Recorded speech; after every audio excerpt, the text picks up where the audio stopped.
It is fantastic to see you all once again for an Artifact Armor video. It has been far too long. I can only apologize that I have been both having a bit of a problem in terms of real life because I've been working a lot, as well as also been incredibly busy moving into my new place, which I have now done, as well as also my own confidence issues as well. Now, let's get cracking on with this because it has been too damn long, as I was saying. As a reminder, if you need to remember where to get the Endwalker artifact armor gear from for your relative job, then you just need to go to Old Charlian. Once you've reached a certain point in the MSQ, Tataru will open up a shop there where you can just buy the gear for free from a vendor. It is yours to have. It is fantastic to have. And once you've done it once on one character, you can get them for all the other jobs. To dye it, you need to obviously do your relative role quests. So for this, you need to do the physical DPS one, which the melee physical DPS one, which I absolutely adored. It involves Limsa Leminsa, Merriweb, and a lot of other characters that you actually meet in your journey. And I just think it is a really awesome thing that they do. And it just is fantastic. Anyway, on with the show. So as you can see here, we have ourselves what I can only describe as a very much natural evolution to the samurai artifact gear. It screamed a Shin Samigami captain, or at least some sort of like noble retainer or samurai, etc. No longer are you a ronin or a vagabond.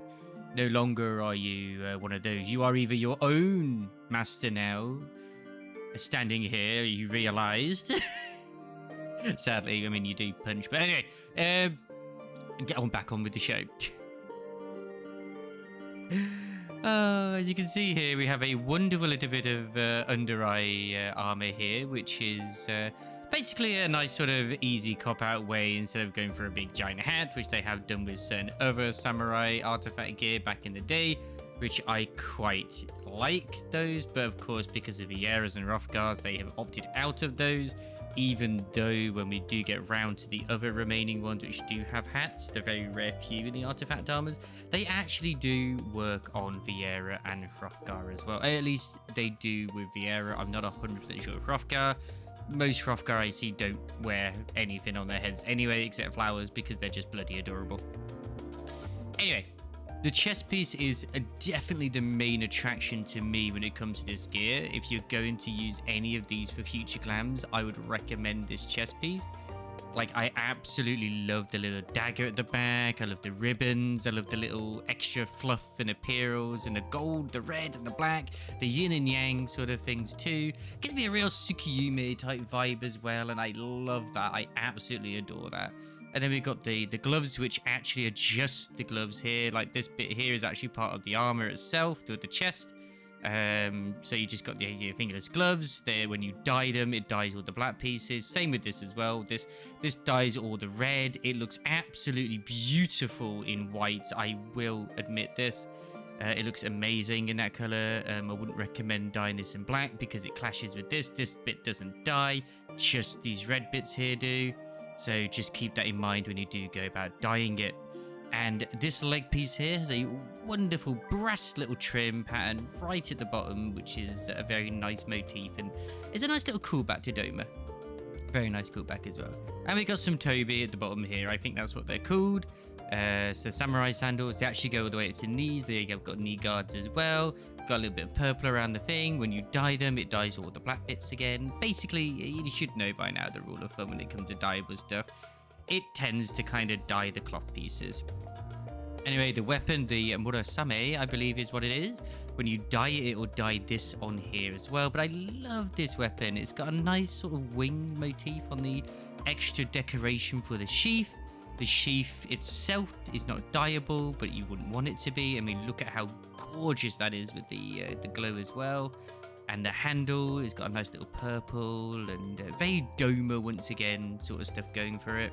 It's got a nice little, handle here as well to hang your phone charms and other stuff too.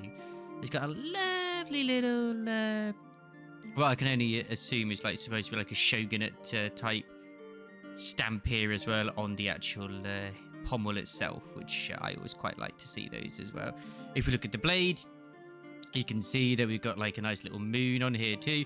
This is actually quite decorative compared to most katanas that you see. I like that it's got this cloth bit here too. This bit here dies, and like the entire sheep pretty much dies except the gold bits. But I personally would rather keep it just the way it is, because when you dye it, it's one of those rare ones where it kind of just doesn't look very good when you dye it. I mean, I'll show you the examples anyway in a bit. But yeah, that's basically the look at the armor in a way. We'll just have a quick look at the dyeing aspects of it, like so what you can see and do with it. Like I said with the chest piece, we'll just have a look at rear at it. See here, it's got this like lovely luscious red. We'll just throw Snow White dye in, and quite frankly, Snow White dye looks pretty damn awesome. It really does. It really does, in my opinion. And of course, you got the actual little incense pouch there, which I actually thought was part of the legs. It actually isn't. It's actually part of the chest piece. There we go. There we go. So that solves that mystery too. And I'm actually going to just cheekily dye this right now, because I think it looks great in that. I'm going to leave the gloves as they are in terms of dyeables, but you can see here, that's what they look like. Just hit that up, and there we are. But I'm going to leave it black, because I'm a very simple person who likes to dye things white and black.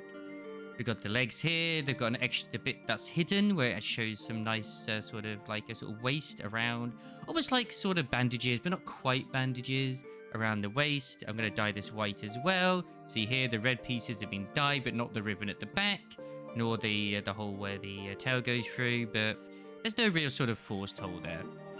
You can see I already look fantastic, at least to myself. I think I look fantastic. I'm going to leave the boots as they are, because I quite like them as they are black. But obviously, if you dye them like any other color, like I'm just using white as an example, it will dye those bits there. So just back to that onto there. So it won't dye the actual bits at the front. It will dye the bits you can't really see if you're wearing the rest of this outfit. So if you just put that on, you can see a little bit of it, but not a lot of it. So there's not really much point if you want to save yourself some dye. I wouldn't say that this is definitely like, oh yeah, man, I'm going to put some pure white on or pure jet black. It's definitely an armor set that you will probably end up not really keeping much, if I'm honest. It's all of the EndWalker artifact sets are beautiful. This one is no exception either, but I know which glams I enjoy, and I'm not really much of a samurai player anyway. But yeah, anyway, that is the samurai armor. Don't forget to like, comment, and subscribe. I will see you guys for another artifact armor video soon, where we're probably looking at Reaper. I have everything at 90. I have the reward. I just, like I said, I've been very busy. So once again, like, comment, subscribe. Don't forget to share it with your friends and stuff. And I will see you on twitch.tv/Wobsy for more shenanigans and chaotic content over there on the Twitchies. Anyway, ta-ta for now. Bye!